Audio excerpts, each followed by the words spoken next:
Hey! Bienvenue dans un nouveau vlog lecture, toujours dans la large visée d'Halloween, de l'automne, tout ça. Avec pour sujet principal dans ce vlog là, le fait d'affronter ses peurs. Et affronter ses peurs, ça consiste en quoi? Ça consiste à sortir de sa zone de confort littéraire, de ses genres préférés littéraires, pour s'attaquer aux morceaux peu reluisants à mon goût. Et ma peur en particulier, c'est quoi? C'est la romance. J'ai beaucoup de mal avec la romance et j'essaye un peu d'y remédier en essayant certaines romances, en essayant d'y trouver du plaisir, et parfois ça marche. Parfois il y a des romances, je m'attendais pas, mais ça peut marcher. Et il y en a d'autres où ça coince, en particulier au niveau des tropes, au niveau des sous-genres de la romance auxquels j'arrive pas encore à adhérer, ou alors j'ai pas encore essayé. Dans ce vlog là, on va toucher à la dark romance. C'est un sous-genre de la romance que je voulais découvrir, explorer il y a déjà 2 ans, enfin dès le début de ma chaîne. J'avais déjà trouvé quelques titres par lesquels commencer, mais par la suite j'avais regardé des reviews, ça me donnait pas envie, j'étais en mode mais non, je vais jamais pouvoir accrocher, ça a l'air pas très intéressant, pas très attrayant. J'ai profité de ce genre de vlog spécial Halloween pour essayer de me confronter à cette réticence livresque et voir où ça va me mener. Peut-être que ça va briser une grande part de ma réticence. Le premier roman que je vais lire, c'est une dark romance, ça s'appelle Satan's Affair de H.T. Carlton. Je sais pas s'il est sorti en français, je regarderai, sinon je mettrai à la couverture juste en anglais. Je connais pas trop bien le résumé, je sais juste qu'apparemment on suit une troupe de cirque. J'ai lu le début. Disons que ça correspond bien à l'image que je me fais des films d'horreur, de Halloween, tout ça, parce que c'est très gore. L'héroïne, elle a l'air vraiment très perchée. Pour une fois, c'est pas l'héroïne la victime, c'est elle le bourreau pour l'instant. Alors je sais plus ce titre-là où j'avais pioché, mais c'est possible que j'avais pioché dans une liste de dark romance à l'époque, il y a 2 ans, quand j'essayais de trouver une dark romance et que ce titre m'avait sauté aux yeux, parce que justement il y avait un peu ce retournement de pouvoir. Pour l'instant on n'a pas encore rencontré le love interest, mais l'héroïne en tout cas elle a l'air d'être maîtresse de tout ce qui peut se passer d'horrible autour d'elle. Je vous spoil le début, genre vraiment les 10 premières pages, même pas. Une romance s'ouvre sur elle en train de torturer, d'achever un mec parce qu'elle dit qu'elle sent qu'il a une aura, une essence démoniaque en lui, qu'il a commis des crimes, et du coup bah c'est à elle de rendre justice au monde en l'achevant, mais elle y prend un peu trop de plaisir. Elle a l'air de jouer le rôle d'une poupée machiavélique, bizarre. Il y a vraiment ce côté dérangeant, ce contraste dérangeant entre son côté qui fait fillette, qui fait Barbie avec sa chambre tout en rose et tout, et les actions qu'elle est en train de commettre et qui sont vraiment très détaillées. Voilà, ça t'épargne pas, et elle dit ça avec une certaine excitation et tout. Du coup je suis en mode ok, dans quoi je m'embarque. Le livre est court, c'est déjà ça. Du coup je serai débarrassée rapidement si j'accroche vraiment pas. Mais le but c'est quand même de lire jusqu'au bout et de voir où ça va me mener. Voir comment est ma première expérience de dark romance. J'ai fait un commentaire qui disait qu'ils avaient DNF à 30% parce qu'il y avait que de la violence. J'avoue j'ai déjà envie de DNF à 5%. Et pour les autres livres que je voudrais lire, alors il y en a 4-5 autres, je pense pas que je vais réussir à tous les mettre dans ce vlog là. Je vais en mettre au moins un autre. Alors j'hésite entre un Colleen Hoover et une fantasy MM. Quoique j'ai déjà lu, je viens de lire une fantasy FF qui m'a dégoûtée de la vie. Je vais peut-être prendre un peu des distances avec ce genre de fantasy, de romantasy. Et j'aimerais bien m'attaquer au Colleen Hoover qui est Verity. Colleen Hoover, ça fait aussi partie d'un de mes traumas littéraires parce que j'en ai lu qu'un seul d'elle. J'ai le Hopeless que j'ai détesté, mais vraiment, et j'ai l'impression quand je regarde les reviews des autres que c'est un peu sur le même schéma, qu'il y aura une surdose de drama autour de la romance et que il y a des trucs problématiques, mais bon, on va un peu cacher, on va un peu relativiser sur les choses. Mais Verity, ça m'a sauté aux yeux. Et du coup, je suis pas du tout intéressée pour lire les autres livres de l'autrice, mais Verity, ça m'intéresse parce que apparemment, ça a vraiment dérangé. Mais il me semble que c'est pas romantisé, c'est vraiment assumé parce que les choses sont tellement dérangeantes. Ce serait impossible, improbable qu'une autrice mette ça en avant sous un jour positif, de manière vraiment premier degré, quoi. Il y en a qui ont détesté, peut-être que parce qu'ils sont pas rentrés dans le délire. Il y en a qui ont adoré parce que justement, c'était what the fuck. C'était un peu il y avait un peu un côté thriller psychologique et tout. D'ailleurs, quand je regarde des reviews, des vidéos de gens qui parlent des livres de Colleen Hoover, parfois t'as l'impression que c'est plutôt un thriller sous couvert de romance. Alors là, si dans Verity, si l'aspect thriller est un peu plus assumé, bah ça peut être vachement fun. Du coup, Satan's Affair, Dark Romance et Verity, Colleen Hoover, deux des saveurs littéraires qui me sont le moins attrayants. On va voir ce que ce cocktail va donner dans ce vlog là et si le mélange peut se révéler intéressant, étonnant et pas tant, je sais pas. Bref, voilà, je vous laisse et je vous retrouve pour parler de Satan's Affair. Hey, on est le 17 octobre et je reviens pour vous parler de ma première lecture que j'ai dévorée hier en un jour. Pas pour les bonnes raisons. Satan's Affair de H.T. Carlton. Cette autrice a également écrit une dark romance qui est assez populaire, je crois, sur le BookTok, le Bookstagram américain en tout cas, qui s'appelle Haunting Adeline, qui parle d'un stalker, je crois. J'ai lu Satan's Affair et ça me donne pas vraiment envie de lire ses autres romans. En gros, on suit une troupe de cirque constituée de l'héroïne avec ses subalternes, je sais pas parce que du coup j'ai lu en anglais et c'est les henchmen, mais je sais pas, j'ai pas vérifié la traduction en français. Les autres employés avec qui elle a des relations explicites, très intense. C'est un peu comme un harem inversé. Cette troupe de cirque est très populaire en Amérique, du coup ils circulent de ville en ville. Ils se sont fait une réputation comme une troupe de cirque horrifique qui organise des spectacles interactifs hantés. L'objectif caché de l'héroïne, c'est le fait de débusquer par son espèce de pouvoir, parce qu'elle arrive à sentir la nature des gens, genre si les gens sont des gentils, et bah ils ont une odeur de fleurs, et si ils sont pourris, s'ils ont commis des crimes, des trucs horribles et tout, bah ils dégagent une odeur puante. Grâce à son don qui sort un peu de nulle part, elle arrive à détecter ceux qui sont pas vraiment gentils, qui ont commis des crimes et tout, et du coup elle les appâte dans son cirque et elle les tue en y prenant pas mal de plaisir. C'est un idéal de justice qu'elle sert avec pas mal de sadisme, beaucoup de violence. Pendant 90% de ma lecture, j'étais en mode mais en fait je suis en train de lire le livre le plus inutile ever.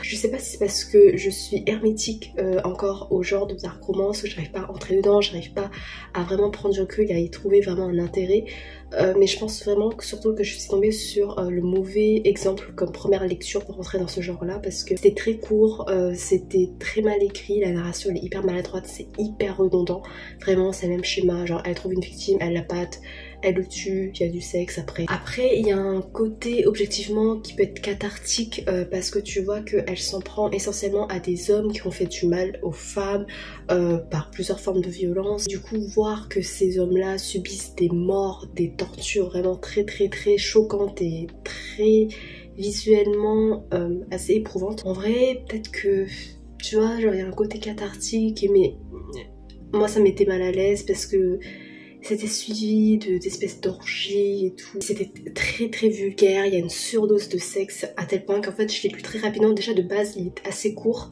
il fait une centaine de pages, mais ça s'y est très vite parce que je zappais toutes les scènes de sexe. Et les scènes de sexe ça prend des pages, c'est très détaillé. Je voyais aucun intérêt et surtout que en fait je voyais aucun potentiel parce que je savais déjà, je sentais que j'allais pas être attachée au personnage, il m'inspirait rien du tout, il s'était pas du tout attachant et du coup j'étais en mode bah en fait je suis en train de lire mais je m'en fous de ce qui lui arrive, de ce qui se passe. Ça aurait pu être peut-être intéressant parce que c'est une sorte de dark found family, parce que tu sens que les liens que l'héroïne développe avec les autres employés de la troupe de cirque, c'est vraiment très fort et c'est ce qui lui permet de vaincre un peu sa solitude, nouer des liens malgré tous les traumas qu'elle a, parce que elle a également un bagage psychologique, un vécu qui est vraiment très éprouvant, vraiment très traumatisant, et du coup ça impacte sur comment elle est aujourd'hui. Mais je trouvais qu'il y avait beaucoup trop de violence gratuite et des trucs hyper évidents en mode oui voilà tel machin il a commis ça et tout, voilà du coup il est méchant. C'est des trucs tellement évidents, il n'y a pas de dénonciation vraiment propre ou vraiment intéressante. À la fin t'as un plot twist. D'un côté c'est intéressant si ça avait été bien mené, si j'avais été prise par l'histoire, si le côté thriller psychologique était mieux développé, mieux amorcé que ça, et que ça tombait moins dans le vulgaire, dans la narration hyper maladroite, redondante, dans le trop plein de sexe et tout. Franchement, si on écartait tous ces défauts majeurs, Le plot twist aurait pu être intéressant, mais en même temps c'est un peu cliché et ça rend le récit un peu trop facile. En fait, le plot twist, il n'y avait pas forcément beaucoup d'indices pour y amener et en vrai ça te donne pas forcément envie de relire le récit parce que déjà passer une fois c'est bon, ça me suffit. Aussi parce qu'il y a des moments où ça fait pas vraiment sens avec le plot twist. En vrai le plot twist il tire pas. Mais j'ai deux points positifs. Peut-être le premier point c'est que la nuit même après que je l'ai fini, j'ai fait des rêves assez dérangeants. Bon, c'était pas aussi hardcore que le roman, mais il y avait un truc qui m'avait marqué dedans et du coup ça m'a suivi un peu dans une espèce de cauchemar. Enfin, c'est même pas vraiment un cauchemar, mais c'est un rêve. Du coup ça m'a quand même marqué, ça m'a quand même fait flipper sur certains points. Ça respecte un peu l'esprit d'Halloween parce que au moins c'est dérangeant, c'est gore. C'est flippant un peu, c'est assez malsain. Et le deuxième point c'est qu'en fait au début il y a une playlist pour t'accompagner dans ta lecture si tu veux, et du coup par curiosité j'ai écouté les musiques de cette playlist là et j'ai relevé deux musiques qui m'ont plutôt bien plu, dont une que j'écoute en boucle depuis hier. Je vous mettrai le titre. Le truc c'est que comme je l'écoutais en boucle pendant que je lisais pour rendre ma lecture un peu plus supportable, du coup maintenant que j'écoute la musique, je le transpose avec le récit, avec les images que m'ont suscité le récit, et du coup c'est pas très agréable quoi. Je vais essayer de transposer d'autres souvenirs sur cette musique là parce que j'aime beaucoup la musique, elle est super hypnotisante. Pour ce roman là je lui mets 1 sur 5 1,5 sur 5. C'est vraiment la fin, en vrai ça aurait pu être intéressant mais c'est bâclé, c'est trop facile. Il y aurait pu avoir un intérêt mais voilà, c'était trop maladroit. Il y a un autre point qui peut être assez original, c'est qu'il n'y a pas de romance à proprement parler. Sa relation qu'elle a avec ses employés, c'est un peu un arrêt inversé, mais en même temps c'est assez compliqué de définir si c'est de la romance ou si c'est juste de l'érotisme ou c'est de l'amitié ou une dark fantasy. En fait c'est un peu de tout ça, mais du coup il n'y a pas de romance vraiment, et ça c'est plutôt original. Il y a un mec qui arrive de manière assez tardive, mais ça va pas développer une relation amoureuse comme je le pensais. Du coup ça c'est original, vraiment dans un autre récit un peu mieux construit, ça aurait été super intéressant de développer ce genre de relation entre ce mec et cette fille, parce qu'il y avait une dynamique qui était assez intrigante, assez délicate à manipuler, et ça aurait pu être vraiment intéressant. Et en fait l'héroïne elle voulait surtout trouver des amis, genre sympathiser avec de nouvelles personnes, avoir des copines et tout. Ça m'a attendrie. Alors qu'elle est horrible et ce qu'elle fait c'est atroce, c'est ignoble, c'est... Mais le fait qu'il y a cette part un peu de pureté en elle, ça m'a un peu touchée. C'est ce moment où j'ai ressenti de la sympathie dans cet ouvrage, et c'est pour ça que je pense que au lieu de 1 sur 5, ça vaut vraiment 1,5, voire 1,75. Ouais. Là, je vais lire Verity de Colleen Hoover, et j'ai peur d'avoir une panne de lecture parce que c'est un peu des romans avec certaines affaires dans le même genre. J'ai l'impression, genre, une dark histoire avec des relations bizarres, dérangeantes. Ouais, c'est pas trop mon truc. On verra comment c'est écrit. Sortir de sa zone de confort, c'est pas trop mon truc déjà de base. En tant qu'introverti, on a vraiment besoin de notre zone de confort. Pareil en zone de confort littéraire. J'ai hâte de me replonger déjà dans des œuvres qui me font vraiment du bien, qui correspondent à mes goûts. Mais bon, pour l'instant, Colleen Hoover, c'est parti. Hey, ok, alors on est le lendemain, le 18 octobre, et je voulais juste vous prendre pour vous parler un peu de Verity. Enfin, pas vraiment en parler, mais vous donner quelques théories que j'ai à propos de où va ce roman, parce que l'histoire est super intrigante. Il y a une atmosphère vraiment perturbante, vraiment tu sens qu'il y a un truc malsain qui se coince quelque part. Je vais pas trop entrer dans les détails parce que j'attendrai ça pour le bilan final, mais juste comme ça, je suis vers la page 70, un truc comme ça. Verity est un personnage qui est vraiment très mystérieux. Tu te dis qu'il y a un truc qui se cache. En vrai, je pense qu'elle est pas vraiment malade et qu'elle fait semblant, qu'elle est en pleine possession de ses moyens, et que soit elle fait semblant et elle est en complicité avec l'infirmière, parce que l'infirmière elle est un peu moins, je me méfie quoi. Ou alors elle est en complicité avec son mari. Voilà, et ils sont en train de faire un coup foireux à l'héroïne. Ou alors, en tout cas, le mari aussi il est suspect. je sais pas, parce qu'en fait en parallèle, tu sais, on lit le manuscrit autobiographique de Verity sur sa vie, sur sa relation avec son mari. Et d'ailleurs c'est très cru, genre c'est très vulgaire et tout. Et c'est pas vraiment plaisant pour moi. En fait la surdose du sexe, tu sens que c'est utilisé pour nous déranger, pour rendre la situation, l'atmosphère encore plus dérangeante et perturbante. Mais c'est un mécanisme qui, moi, dans les fictions, je trouve que c'est superflu et je préfère passer par d'autres techniques, par d'autres moyens pour créer cette atmosphère-là. Parce que je trouve que passer par le sexe comme ça, c'est un peu trop facile. En plus, pour moi, c'est désagréable à lire quand c'est si mal écrit, quand c'est si cru et si vulgaire. Voilà, bref. Mais sinon, je suis en train de mettre des théories et j'ai hâte de voir où ça va nous mener parce que tu sens que c'est pas une romance comme les autres, enfin c'est même pas du tout une romance parce que c'est assez dérangé, comme je m'y attendais, comme je l'espérais. Voilà, du coup, on va continuer. Non, en fait, maintenant que j'y pense, en gros, en fait, l'héroïne, elle doit écrire la suite d'une saga où, dans cette saga-là, on suit le point de vue de l'antagoniste, on suit le point de vue des méchants. Et du coup peut-être qu'en fait c'est un indice pour dire que Verity c'est un roman où on suit également le point de vue du méchant et du coup que c'est l'héroïne qui a un truc bizarre, voilà, qui coince dans sa tête, qui est dérangée. Et en fait c'est elle, la personne psychopathe de l'histoire. Oui, je suis en train de soupçonner tout le monde. Et j'ai même soupçonné le gamin dedans. J'ai l'impression de lire un thriller, c'est trop bien. Voilà, après je me trompe peut-être qu'il y aura une romance tout pétée là qui va venir se rajouter, qui va rendre une histoire hyper niaise, je sais pas. Mais je suis sur mes gardes, je suis en alerte et j'aime trop. Non, attendez, parce que t'as la mort des deux filles, des deux enfants, c'est pas un spoil, c'est au début. T'as la mort des deux fillettes de la famille de Verity là, qui sont mortes, mais leurs morts elles sont un peu trop suspectes. Il y a un peu trop de drames qui gravitent autour de cette famille. Les principaux suspects, c'est cette famille-là. Du coup, l'héroïne, pour l'instant, je me méfie moins. Verity, elle a l'air obsessed avec le mec. Oh putain, mais oui, c'est le mec qui a tué. Enfin, ou alors c'est le mec, genre il veut s'enfuir de cette famille. Et du coup, il a tué ses enfants. Et il a provoqué l'accident de sa femme. Il a une haine des femmes peut-être. Il est trop suspect, il est trop parfait. On va arrêter les théories, enfin peut-être, je sais pas. Ou alors j'aurai une illumination de dingue. On verra bien. Ok, dernière fois où je prends la caméra pour les théories de merde. Là. Ma théorie finale c'est que du coup Verity elle est dérangée. Quoique je sais pas en fait.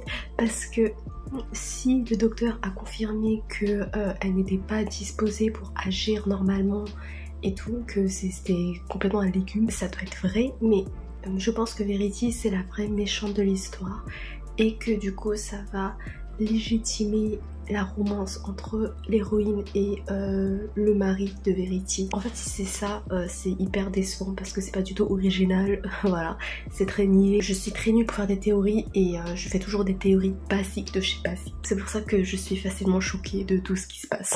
Salut, je vous retrouve de manière imprévue parce qu'on est juste le lendemain. Et je n'ai pas grand chose à vous dire sur Verity, jusque là je viens d'apprendre une nouvelle de malade. Il y a Nevermore, aka la saga de ma vie, aka ma saga jeunesse préférée, aka mon bonheur tout entier dans cette vie de merde, va être adapté en BD le 26 octobre. On va voir mes enfants, cette famille, cette found family en papier, en couleur, en pas vrai, mais quand même en physique. Pour tout vous dire, ma journée a commencé un peu comme de la merde et on dirait j'ai envie de pleurer alors que non, pas du tout, vraiment pas. Mais bon, c'était pas très ouf le matin. Et là, il y a cette nouvelle qui pop et qui a refait mais toute ma semaine, tout mon mois. Je lis très rarement des BD, mais celui-là, je vais me le dévorer. Mais je suis trop hâte, je suis trop contente. On retourne dans le mood horreur, angoissant et tout. Trop bien.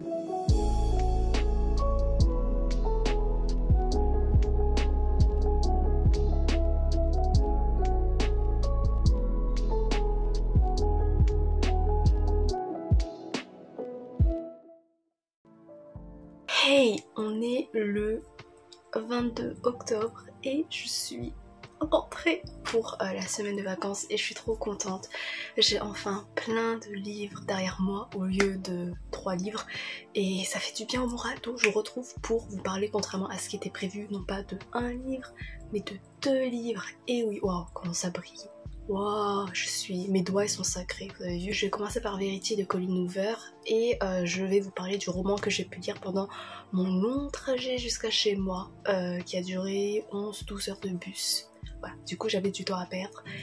J'aurais préféré le perdre autrement vu la qualité du livre. Pour Verity de Colleen Hoover, c'est un roman thriller psychologique romance publié chez Hugo Roman. On va suivre une héroïne dont je ne me rappelle plus le nom, qui est une romancière, une écrivaine de thriller. Elle écrit un peu dans son coin, elle est assez discrète, elle fait pas beaucoup de bruit mais bon, elle fait avec. On va lui demander de devenir le ghostwriter de la suite d'une saga hyper populaire d'une autrice qui s'appelle Verity. Et pour ça, on va demander à l'héroïne d'aller vivre chez Verity qui a eu un accident et depuis elle est totalement dans un coma, en quelque sorte conscient, genre elle est réveillée mais on a l'impression que elle est plus du tout consciente de ce qui se passe autour d'elle. Elle va faire la rencontre du mari de Verity, de leur fils. Elle va vivre quelques temps dans ces maisons-là pour s'immerger un peu dans la saga, s'immerger dans les recherches de Verity concernant sa saga. Du coup, on a l'impression d'être dans un huis clos parce que tu sens que l'héroïne, elle est pas forcément très à l'aise dans cette maison. Il y a des choses qui vont la rendre un peu paranoïaque sur les bords.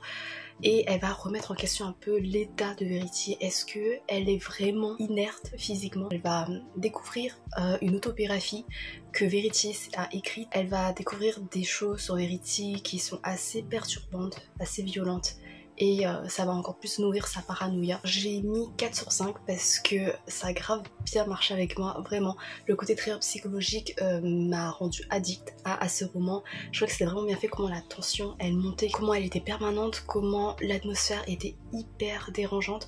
Mais en fait j'étais pas comme l'héroïne, j'étais pas flippée, j'étais surtout curieuse. Et genre, c'était une curiosité morbide en fait. Je m'étais prise au jeu et je trouvais que il y avait un côté un peu cathartique dans cette atmosphère dérangeante, tu vois, comme j'avais dit, pour certaines affaires, il y a ce côté cathartique qui est voulu, mais ça n'a pas marché avec moi parce que c'était beaucoup trop brut et c'était pas très subtil. Je m'étais prise au jeu, genre je voulais vraiment connaître la vérité sur Verity, et l'une des raisons pour lesquelles j'étais pas trop flippée par tout ce qui se passait, j'ai pas trop angoissé, loin de là, c'est parce que je m'étais pas attachée au personnage. En fait, je m'étais tellement prise au jeu pour décortiquer la vérité que je me méfiais vraiment de tous les personnages, même l'héroïne. L'héroïne, j'étais en mode d'accord, on est dans sa tête et tout, mais elle est un peu parano et elle fait un peu trop une fixette sur le mari de Verity. Ça me mettait assez mal à l'aise parce que le mec, du coup, le love interest, il n'a aucune personnalité, vraiment, il est vide as fuck et en même temps il est décrit un peu trop comme parfait, du coup je suis en mode il cache quelque chose. Voilà, du coup je me méfie aussi de lui, de Verity, parce que la meuf est au cœur de ce mystère et quand on lit son autobiographie c'est juste horrible, t'es en mode ok, elle est insupportable, enfin c'est pire que ça. En même temps, j'adorais les passages où on lisait son autobiographie parce que t'avais l'impression que plus t'avançais les chapitres, plus tu te rapprochais de la fin de l'autobiographie et plus t'allais te rapprocher de la vérité autour de toute cette affaire, de toute cette ambiance hyper malsaine et tout. T'allais pouvoir décortiquer à fond Verity. Du coup, vraiment limite, les passages de l'autobiographie me semblaient plus passionnants que le présent lui-même, même si le présent aussi gagne en tension grâce justement à l'autobiographie. Tu te sens aussi mal à l'aise un peu d'être dans un huis clos avec un personnage aussi abject que Verity. Je me méfie également de leur fils parce que voilà, c'est un enfant et tout, mais il a une relation assez étrange avec sa mère. Parfois il sort des trucs en mode t'es un complice, t'es quoi, mais qu'est-ce qui se passe dans ta tête et tout. Et voilà, en fait, je me méfiais vraiment de tous les personnages et j'essayais de voir où ça allait nous mener. Le dénouement, alors sans spoiler, hein, mais je vais dire mon ressenti, je vais pas vous dire si les théories que j'ai énoncées plus tôt c'était juste ou pas. La résolution, elle était plus complexe que je le pensais, en fait jusqu'à la dernière page. Genre t'es maintenu en haleine, genre il y a des petits plot twists et tout, en fait c'est un retournement de situation. J'ai trouvé un peu forcé, l'explication était un peu longue, mais ça peut tenir. En fait, c'est pas que ça tient ou pas, parce que le dénouement en fait il est assez ouvert, mais du coup ça m'a maintenu en haleine, ça m'a surprise. Et c'est une fin qui laisse une interprétation assez libre de la part du lecteur, comment il veut percevoir l'histoire. Et je suis encore incertaine sur mon interprétation, mais cette liberté, genre cette incertitude, en vrai, pourquoi pas, même si dans les thrillers en général je préfère qu'on ait une résolution genre vraiment fixe. Après il y a des choses que voilà j'ai pas aimé, en fait j'accroche pas du tout à la plume de Colleen Hoover. Je trouve qu'il y a une surdose de sexe, c'est tellement vulgaire et on dirait pas parce que je trouve que les couvertures elles se démarquent un peu des couvertures où vraiment tu sais qu'il y a du contenu explicite, que t'as un langage qui peut être assez cru, c'est avec les mecs torse nu et tout. Non, sur les couvertures de Colleen Hoover c'est assez doux, c'est imagé. Au niveau des thèmes, t'as notamment la question de l'écrivain, de son métier, de comment il peut se plonger dans les tréfonds du processus de l'écriture. Je vais pas trop rentrer dans les détails pour vous laisser la surprise, mais comment expliquer, il y a ce sujet de rapport entre la fiction et le lecteur, entre l'écriture et la personne qui écrit. Genre ces thèmes-là, tu les retrouves à l'intérieur du récit, mais également avec le jeu, notamment à la résolution qui est assez ouverte et qui invite le lecteur à participer à son interprétation, à sa résolution. Je trouve que du coup, il y a ce thème qui se répercute dans notre rapport avec le roman en lui-même, tu vois. C'est au lecteur d'essayer de débusquer les mensonges, de croire ou pas la paranoïa de l'héroïne, de faire sa propre opinion sur le récit de l'héroïne, sur la véracité des choses, sur comment elle perçoit toute l'histoire autour de Verity et tout. C'est un thème qui se répercute dans la narration interne, mais également dans notre expérience réelle. Je pensais jamais le dire ça, mais le roman de Colleen Hoover a sauvé ma semaine de lecture parce que cette semaine-là, du coup, ça a été consacré à sortir de ma zone de confort et j'ai lu 3 romans, Verity, Satan's Affair et le roman que je vais vous présenter, Verity 4 sur 5, parce que vraiment ça a été un plaisir de me replonger tous les jours, d'essayer de me rapprocher plus de la vérité. Satan's Affair, l'un des livres les plus inutiles que j'ai lu, 1 sur 5, 1,5 sur 5, et le roman que je vais vous présenter également 1 sur 5. 1,5 sur 5 peut-être, pour être un peu plus gentil. Du coup, le prochain roman que j'ai pu lire hier, que j'ai dévoré, mais pas pour les bonnes raisons, hein, parce que je voulais vraiment m'éjecter de cette histoire au plus vite. Il s'agit du tome 1 des Chroniques de Michaela Lane de Karen Marie Moning, publié chez J'ai lu. Alors pourquoi j'ai voulu lire ce livre, parce que je l'avais vu dans certaines vidéos comme une référence de Urban Fantasy, de Beatlit peut-être, je sais pas trop, je suis pas trop sûre parce que je suis vraiment pas familière avec ce genre là, mais en tout cas c'était mis en avant comme une saga qui était assez développée, un peu plus mature que la young adulte normale. En vrai j'en attendais beaucoup, j'attendais une narration, un style un peu moins enfantin, un peu moins niais. Dans cette histoire, on va suivre Michaela Lane qui va se rendre en Irlande pour enquêter sur la mort de sa sœur. Une mort qui est vraiment très mystérieuse puisque avant ça, sa sœur lui a laissé un message sur son téléphone où elle faisait mention à des choses assez nébuleuses.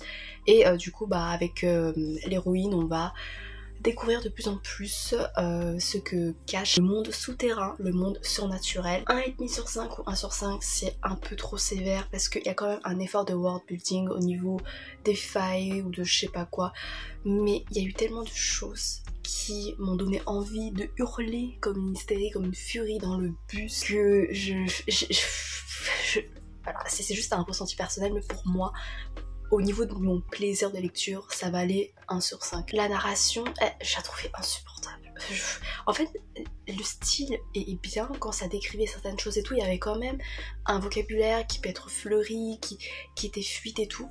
Mais une fois qu'on était plongé dans l'héroïne, comment elle pensait et tout, c'était insupportable. Je ne l'aime pas, je l'aime pas. Alors en fait, dès le début, la narration elle est assez bizarre parce que dès le début, déjà plein de révélations sur le fonctionnement de l'univers surnaturel et tout, alors que ça aurait été cool, ça aurait été beaucoup plus intriguant de découvrir petit à petit avec l'héroïne. Aussi l'héroïne à chaque fois en mode, oui, je pensais qu'il se passerait ça, mais en fait plus tard vous allez voir il va se passer ça. En fait elle fait beaucoup de teasing par la suite et moi ça me gonfle. En fait j'ai l'impression que c'est comme si elle est en mode ouais en fait là il se passe pas grand chose mais promis après plus tard il va se passer des trucs et tout, et moi je suis en mode non meuf je ne peux plus te suivre, vraiment on va se séparer et je ne plus jamais te croiser. L'héroïne, ce qui m'a beaucoup dérangé avec elle, c'est plusieurs choses. Elle fait beaucoup de liens entre le physique des personnages et les personnalités des personnages. En fait elle est toujours en mode oui je suis pas superficielle, je suis pas comme les autres filles, moi je préfère ça alors que les autres ados de mon âge préfèrent ça, mais moi je suis pas dans leur catégorie, tu vois. Je vais vous lire plusieurs passages pour appuyer mon propos. Par exemple, je ne suis pas une de ces filles pendues à leur portable du matin au soir et l'idée de pouvoir être rejointe en permanence m'a toujours mise mal à l'aise. Je dois reconnaître que je ne suis pas toujours en phase avec ma génération, laquelle est en général persuadée qu'il n'y a rien de plus cool que d'afficher son cynisme et ses airs blasés dans les soirées étudiantes. Elle fait toujours une distinction entre elle et toute cette bande, si on reprend les termes du récit, d'agneaux, qui sont inoffensives, qui n'ont rien dans leur cervelle, qui sont hyper superficielles et tout, alors qu'elle, elle est plus profonde, alors que sa profondeur, vraiment, ça va pas plus loin que le physique des gens, parce que elle dit par exemple, les hommes qui ne portent que du noir se répartissent en 2 catégories, ceux qui cherchent des problèmes et ceux qui sont un problème.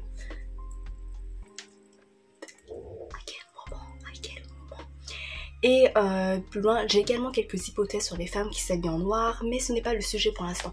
Bah oui, heureusement, on s'en fout en plus des hypothèses, parce que ça doit être aussi merdique que ce que tu dis sur les hommes. Quand je vous dis qu'elle fait une fixette sur le physique des gens, c'est même quand elle est en danger, elle est menacée, tu vois, elle a encore assez de vivacité d'esprit, peut-être entre gros guillemets, pour remarquer, pour relever les corps des gens. À un moment, il y a un mec qui comprime comme ça la poitrine, qui est en train de l'étouffer quoi.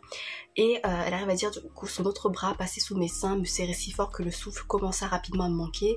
Sous son costume de fin lainage, son corps était dur et musclé, bien plus que je n'avais supposé, de l'acier trempé. Je crois que t'es en train de te faire étouffer par un inconnu et t'arrives encore à relever que costaud le mec, tu vois. À quel moment elle a envie de montrer qu'elle est une fille forte, indépendante et tout, mais le mec, son love interest à 10 minutes après leur rencontre, même pas, genre, il pressa ses lèvres dans mon cou, je sentis sa langue courir sur ma peau, là où battait une veine comme s'il cherchait mon pouls. Le mec, lui,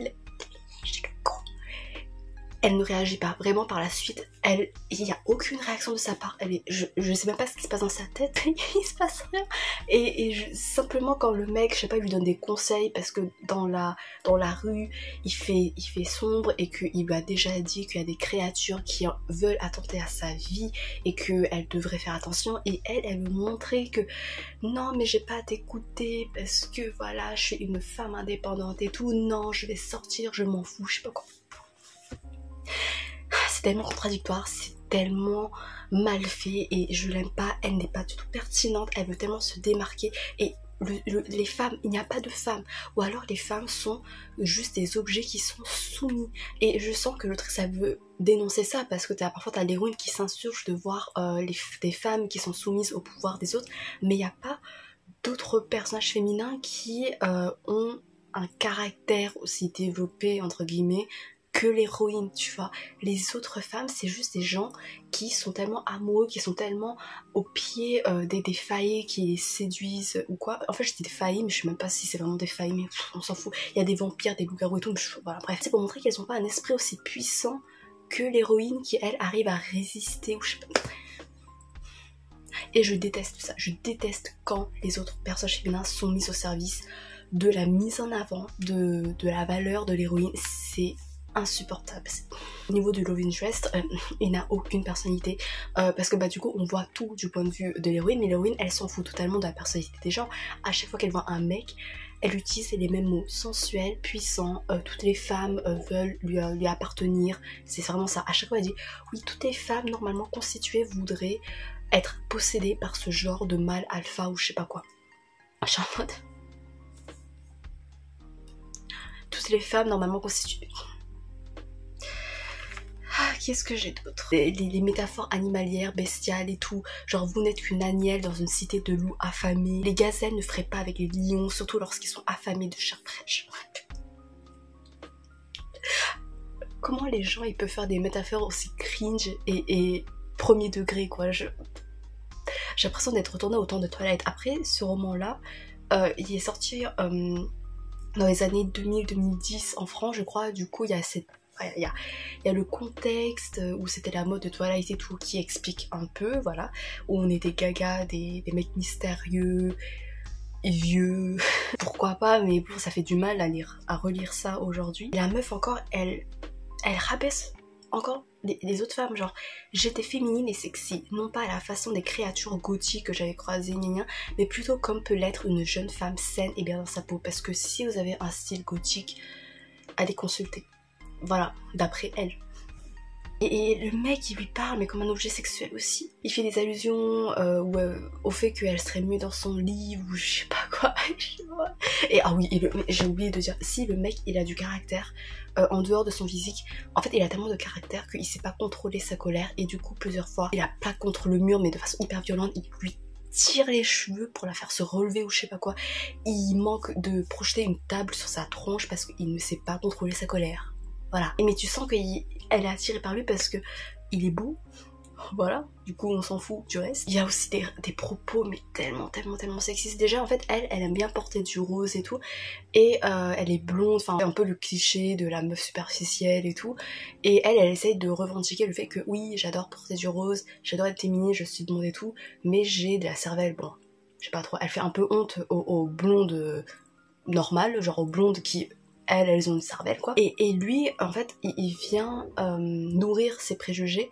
Il dit par exemple, il est rare que les belles femmes possèdent assez de force de caractère pour survivre à la déchéance physique, qu'elles perdent leur joli plumage, elles s'effondrent.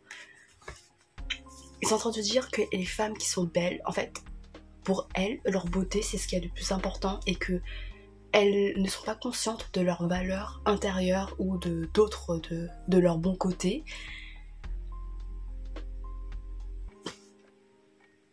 Je sais que la pression de la société fait que voilà, on accorde beaucoup d'importance à notre apparence et que si les belles femmes un jour tu vois genre elles perdent un peu de leur beauté selon le regard de la société, oui ça va être un coup dur, mais je pense que c'est aussi des femmes qui savent se relever et que en fait j'ai même pas à justifier, j'ai même pas à excuser, genre la majorité je pense ici où c'est des femmes, vous savez quand même peut-être comment un homme... Est-ce que c'est lui le love interest? Est-ce que c'est Jericho Barnes le love interest principal? Parce que c'est pas possible, il est pire que Rhysand. Enfin, j'ai craché sur Rhysand, mais Rhysand au moins il fait des efforts de féminisme, tu vois, genre il manipule les gens, mais au moins il se donne un semblant de féminisme. Voilà une liste non exhaustive de tout ce que je n'ai pas aimé dans ce tome 1 et je n'irai pas la suite forcément parce que j'ai d'autres sagas à fouetter. Bilan de ce vlog spécial, je sors de ma zone de confort littéraire. Au moins, j'ai lu du Colleen Hoover. Je me suis un peu réconciliée avec son style, même si je pense que Verity c'est plutôt une exception parce que c'est plutôt un thriller psychologique qu'une romance, comme contrairement à ses autres romans où là c'est vraiment de la romance et tu le lis sous le prisme de la romance et du coup parfois ça pose un peu problème, mais au moins j'ai pu quand même lire un autre Colleen Hoover au lieu de juste rester sur mon expérience de Hopeless où j'étais en mode bah en fait c'est complètement hopeless que je lise d'autres livres de cette autrice là. J'ai essayé la dark romance, ça n'a pas du tout marché. J'ai essayé de chercher d'autres romans de dark romance qui ont l'air un peu plus fouillés psychologiquement, un peu mieux construits pour vraiment nuancer mon rapport à ce genre là et je sais pas, avoir un avis un peu plus positif. J'ai lu un peu de la urban fantasy qui est un genre auquel je suis pas du tout familière parce que en général il y a pas mal de romances et ça me dérange un peu parce que c'est pas un truc que j'aime particulièrement lire dans la fantasy, dans le fantastique et ça va pas marcher. Ça va pas du tout marcher. Voilà, durant cette semaine là du coup j'ai lu 2 romans qui vont entrer d'office dans mes pires lectures de l'année 2023. Si ça c'est pas cool ça. Bref, j'espère que ce vlog vous a plu. J'espère que ça vous a intéressé, même si c'était vraiment pas très positif, mais que vous avez quand même passé un bon moment, que je vous ai entertainé. Dites-moi si vous avez des romans qui vous font peur, où vous êtes en mode ok, ces romans là, il y a 1% de chance que je puisse les aimer, ça me laisse assez réticent. Et si vous prévoyez peut-être de les lire juste pour le challenge et tout, n'hésitez pas à me le dire. Merci infiniment si vous avez regardé jusqu'à la fin et j'espère vous retrouver pour d'autres vidéos beaucoup plus optimistes, beaucoup plus positives, beaucoup plus agréables à écouter. Je vous promets, à bientôt peut-être, je sais pas, j'espère. Salut!